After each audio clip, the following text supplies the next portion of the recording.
ছেলেরা উপস্থিত আছে।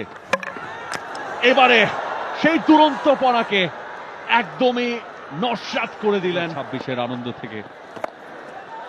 ওয়াকসওয়েপ টাইমিংটা প্রপারলি করতে পেরেছেন কিনা, পারেননি, ধরা পড়লেন। শামীম পাটোয়ারি একটা লম্বা চেজের মাধ্যমে ক্যাচটাকে গ্র্যাব করেছেন। ঋষাদ রুম পেয়েছিলেন, ঋষাদের দুর্দান্ত fielding, run out. Once again man with the magical arm.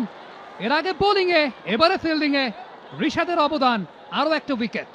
প্রতিবার নাটোরের কাঁচা গোল্লা এবার কিন্তু খাইয়েছেন ঋষাদ, টোপটা গিলেছেন কিন্তু শেষ পর্যন্ত হজমটা হলো না। আরিফুল ফেরত যাচ্ছেন প্যাভিলিয়নে। লেগ স্পিনাররা এই কাজটাই করতে পারেন।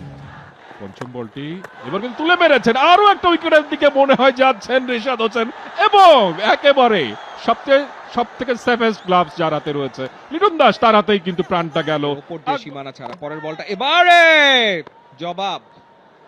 জবাবটা দিলেন শেখ মাহাদি। অর্থাৎ এবারে কিন্তু স্কায়ার বল আকাশে এবং সেটা হাতের তালুতে, আকাশ থেকে সোজা সেটা তাওহিদ হৃদয়ের হাতের তালুতে।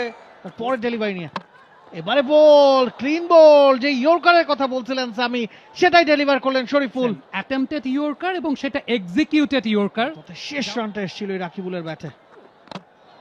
Another Yorker, another wicket for Shariful, back to back wicket. Rakibul হয়তো এই যাত্রায় তিনিও এক্সপেক্ট করেন নাই একটা স্পেশাল ডেলিভারি ছিল।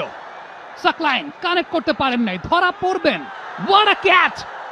তাওহিদ হৃদয় হাতে বলটাকে গলিয়েছেন, তবে তার আগে অবশেষে মুস্তাফিজুর রহমানের ঝুলিতে একটা উইকেট।